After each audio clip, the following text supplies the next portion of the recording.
Guys, it's Jessica, and it's been an emotional week. As many of you know, we have 4 kids, and 2 of our daughters have already moved away to college. One got married this summer, and then one is moving this week to college. So it's been an emotional week. And in the past, with the last 2 daughters that left, they both left at the same time for college. And I feel like when they left, I didn't really process my emotions. And so this go around, I'm trying to process my emotions a little bit differently. And so I am feeling the feelings and teaching my brain that it's okay to be sad. It's okay to be upset. And so this has been a different process of her leaving than when the last time.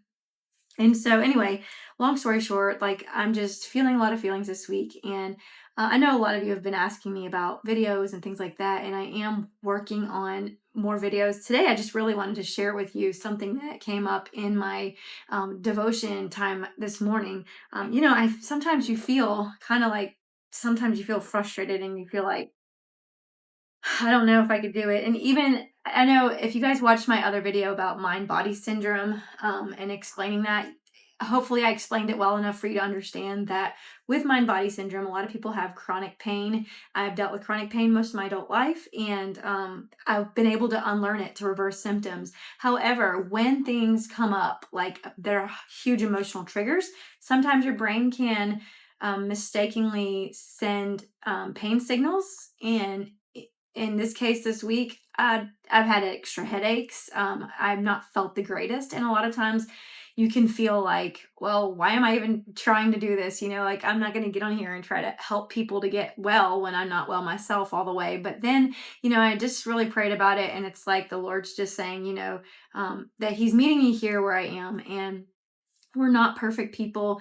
And we do have real feelings and real things going on. And so once I recognized that and was able to just kind of reprocess what was happening and why I was having the headaches again, I've already felt them ease off. And I know it's kind of hard for some people to understand how the brain can tie to, and how stress and how emotions can tie to physical pain, but it's really true. It really is a real thing. I would highly encourage you to look into reading Unlearn Your Pain, or actually a good one. I think the better one for me was The Way Out by Alan Gordon. I'll try to link that book in the caption below. But it was really helpful, and just understanding the neuroscience behind why we have physical pain and why that's tied to emotional stress. The brain is just a really cool, powerful thing. But anyway, this morning I was kind of feeling like, sometimes you just feel like, well, should I keep doing this? Should I keep pushing? And the reality is that I happened to open up to Isaiah chapter 35, and I just kept going into 36 and 37. So I'm going to really just take a few minutes and break this down for you, what I felt like God was showing me. So if you're going through some sort of stressful situation, or maybe you're battling with your own health and you feel like you can't go on anymore, or you feel like you don't know what your purpose is or why, or you feel like you just can't keep trying, maybe people are getting on your nerves, or a lot of times triggers can come from really relational issues, right? People maybe putting pressure on yourself, but maybe others are putting pressure on you. Maybe you feel that pressure, or maybe you feel neglect, or maybe you feel like maybe it's guilt, maybe it's people making you feel guilty or guilt tripping you, or something like that. It can be a series of things, but that's not what this video particularly is about. But when I was reading in Isaiah chapter 36, now the chapter before 36, he talks about restoration and how he's going to restore. He gives a vision of restoration, and maybe you're needing healing in your life, and God has given you a vision of that. He showed you that you can be well. Don't give up on that. The Bible teaches us that God revives what looks dead or barren, and He strengthens those who are weak.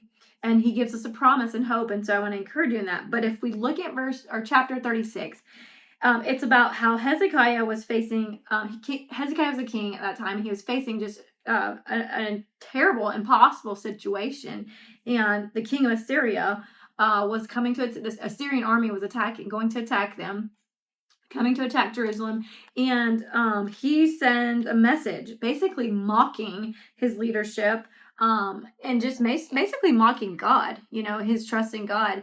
And in verse 7, he tries to literally throw up Hezekiah's past. Isn't that just like the enemy, to try to stir fear, to try to stir doubt and rebellion? And he tries to throw up our past against us, and in rewiring and retraining our brain to think differently than we've always thought, and becoming a better version of ourselves for God and for the kingdom.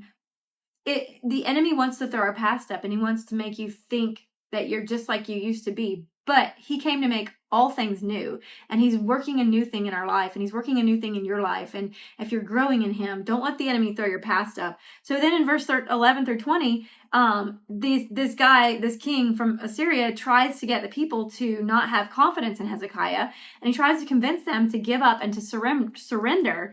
He's promising them food and safety and land and basically security. And these are things that still tempt us today. Like, okay, well, if I just give up this calling that God has on my life, I can just go this route because it's safe, it's secure, and I'll go this route because this is easier. But what God has called you to may be more difficult, but the reward far outweighs the pain and suffering that you may have to go through right now.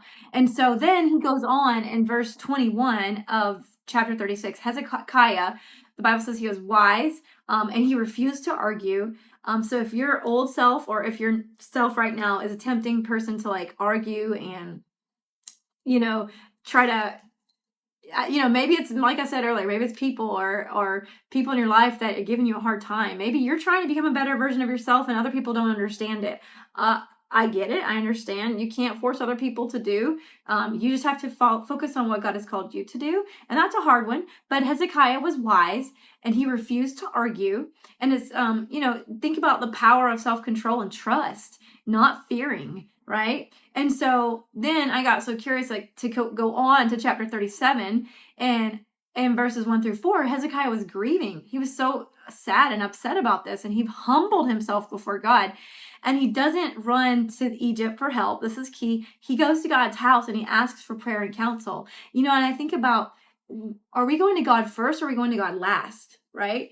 God should be our first source. And when I started on this battle, when I started on the holistic route, I was doing really well for a few months, just getting a little better. But then it was like the powerful moment when I was listening to a podcast on Messenger X. It's a great app. If you're not using it, I highly recommend you use Messenger X. And this one, I don't even remember which one it was, but he was talking about Hezekiah and how this king, the same one I'm reading about right now, he was sick. He was not well. He was dying. And literally the Bible says that the prophet was sent to tell him that he was dying. But he humbled himself and he prayed and he sought God.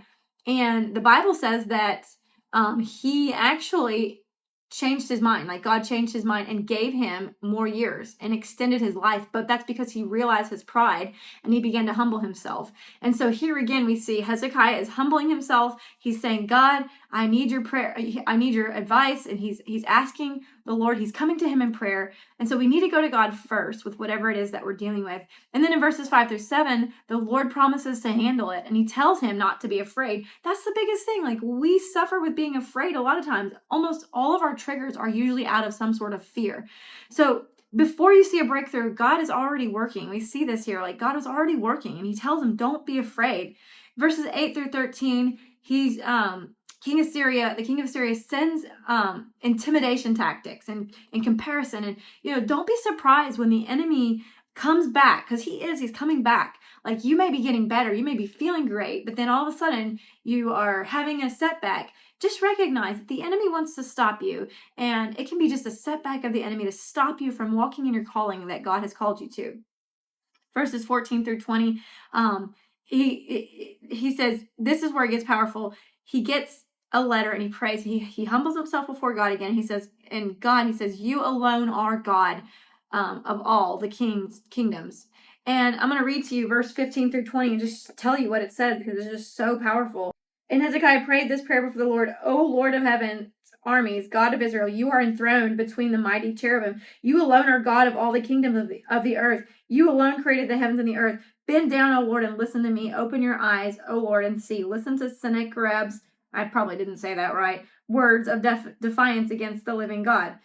And so he goes on and he's just asking the Lord to meet him there. And maybe you need to ask the Lord to meet you right where you are and just say, Lord, this is not my battle to fight. This is a spiritual battle. It is a battle. When we think about fighting for our health or fighting this, battle, which seems to be like a lot of people are fighting for their health. It's a spiritual battle. The enemy's coming. He's coming for your mind. He's coming for your body. He's coming for your soul. He's coming for your emotions. He's coming for your relationships. When we recognize that it's a spiritual battle, we say, God, this is not my battle to fight.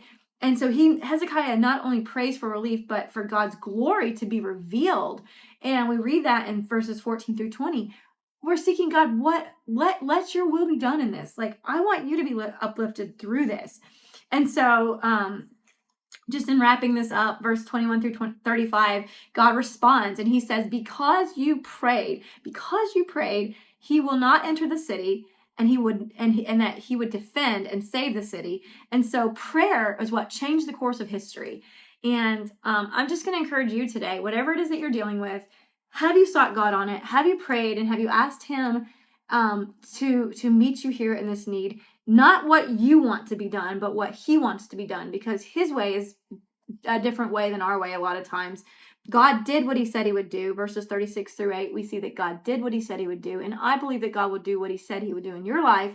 If you'll hold on to that promise today and know that you're not alone. It may feel sometimes like you're alone, but you're not alone. I'm personally on this journey of healing myself. I'm not 100%. I'm not 100% symptom free. As I mentioned at the beginning of this video, sometimes I still have symptoms. Sometimes I still have pains and issues, but I'm not afraid of them anymore. I don't fear, and I'm not afraid. I don't get into a tizzy of, oh my gosh, I'm dying. I'm not going to make it. I have some sort of horrible disease.